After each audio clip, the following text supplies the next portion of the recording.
Hi everybody. In this tutorial, we're going to take a look at one of my favorite tools for educators, AI tools specifically, called Diffit.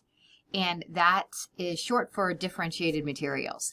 And what's great about this tool is you can bring in content from a variety of different places or just a topic, and it will produce for you not only content that you can use in your classes, but they also have a really cool export option that actually automatically puts it into a Google slide or a Google form or so on for you, depending on the activity. So let me get started here and show you a brief overview of Diffit, and I hope you love it as much as I do.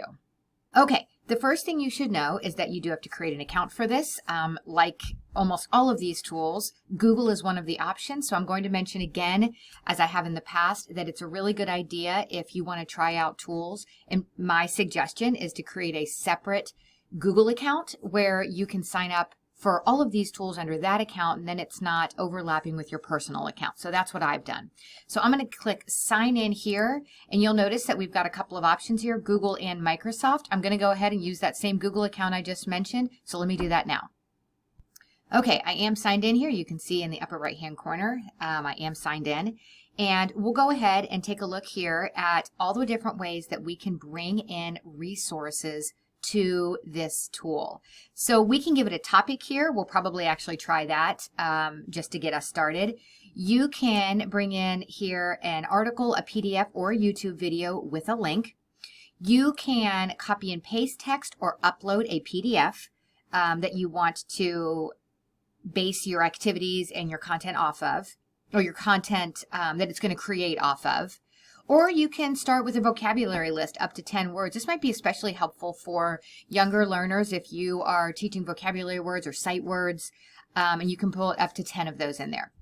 Let's go over to the literally anything and go ahead and pick a topic. Okay, so then down here, we're going to see a couple of different options that we can customize using. What reading level do we want this to be at? And it's worth noting this tool is really helpful for creating materials, but also, as the name suggests, really good at differentiating those materials. So if you have content at a, say, 8th grade level and you need to go higher or lower than that to meet the needs of your students, this can do that for you. So let's actually leave this here at 10th grade. And this is another great thing that allows you to differentiate for your students. You can choose your language. So I'll leave this in English, but I'll come back and show you how we can change that later. This is informational text. You can also make it fictional text. So I'm going to go ahead and click Generate Resources here.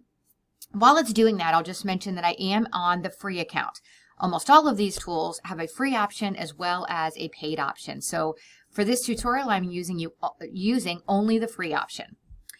Okay, so what we can see here, if I scroll down a little bit, we've got an image that it gave us and a couple of different options over here that we could use as well. Here is our reading passage. Now, the first thing to know is that you can always see what sources it used to generate that reading passage. So if I scroll down here, you can see that it's using a variety of sources.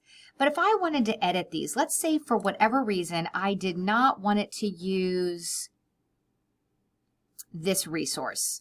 Sometimes Wikipedia will show up and teachers may have different feelings about whether they want to use Wikipedia. So let's say we're going to take that source out and we're going to regenerate it. So it will, in fact, ignore that source and go ahead and go back and regenerate the reading material, omitting what we didn't want to have included. Okay, so here we're going to show our sources again. Not only does it show them down here, but it connects them. So this will cite itself and tell you this is where this statement is coming from. You can always click it, go take a look and see if it matches what it's telling you in your narrative here. So I like that you can choose your sources, or rather omit sources, and it'll cite itself. Down here, I always get a bulleted summary. I can always edit this if I want to. If I want to add more pieces to it, I can do that. Key vocabulary words that come from this reading passage here are down here. I can choose to edit that. I can also add vocabulary words. So if I click on this, let's say I want to add in, we'll add in 2 more, and we're going to pull the key from the text. Pull keywords from the text. I'll generate again. It'll generate 2 more for me. I can, again, choose to edit this if I want to. Multiple choice questions. I've got 3 here by default. I can add questions. Know that anything in green is with the free version, and the purple is the premium version. So I'll add in 2 more questions. We'll let it generate our 2 extra questions. There they are down here. Up here at the top, you can show the answers. You can also edit this if you want to. Coming down a little bit further, we've got short answer questions. Once again, you can add questions. You can also show some answers. Edit, just like we have before. Same with open-ended prompts. Add prompts, edit, and you can also copy these. Okay, so that's the bare bones of what it's going to give you every time. You get every single one of those categories each time. So a couple things to note up here. We can just export this to a Google Doc if we want to. We can export this to a Google Form if we wanted to. We can print it as a PDF. We can also choose to change the grade level. If we're reading through this and we're like, no, this isn't quite right, we can change that here. We can also choose to translate this. So let's say I'm going to translate everything into Spanish, and I'll go ahead and let that translate.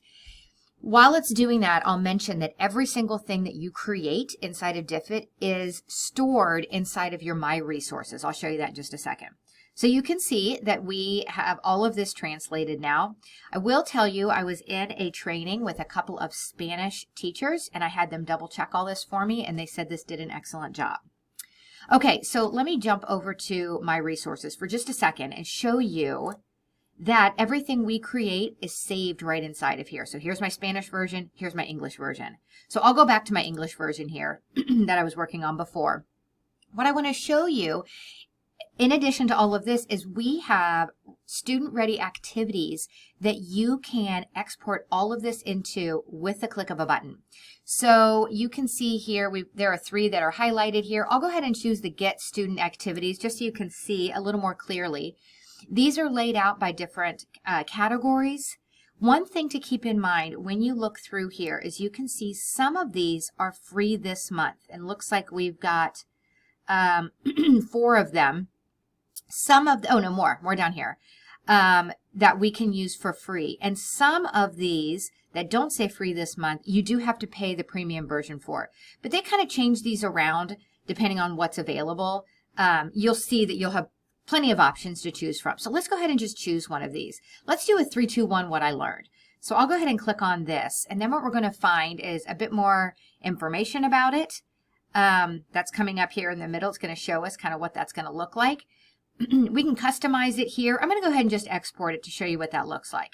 It will take just a second, and the first time you do this, it will ask you to connect this to your Google Drive, because what it's going to do is use Google Slides or, this one's actually using Google Slides. It'll need to write it to that part of your Google Drive, so know that it's going to ask you that. We have some options here. I can download this as a PDF or as a PowerPoint. I'll go ahead and open it into Google Slides, or you can share it directly to Classroom. Now, once this loads, you'll see there's a teacher instruction page first, so that's just to give you an idea of what all is going to be included in here. And here starts with the activities. You could choose all of these slides to give to your students or delete out slides that aren't applicable or you don't want to do at this time. Know that you can also edit components of this. So here's my key vocabulary. If I want to change one of these words, it's a box that can be edited. So this is a read and take notes. This is the passage that they were reading through. And all of these are within Google Slides, so they're easy to share with students where you don't have to create this activity for them. It's already created, and you can edit and share as you need to. Such a time saver.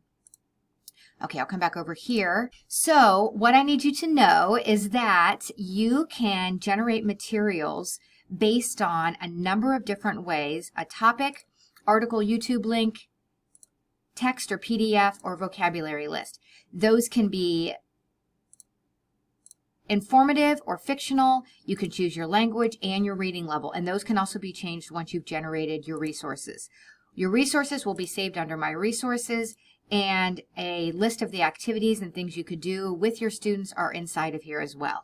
A really great tool, and one that I think could be so helpful for differentiating materials, generating materials, and then exporting it into activities that students can easily complete with whatever changes or modifications you wanted to make. So this was Diffit. I really encourage you to check it out.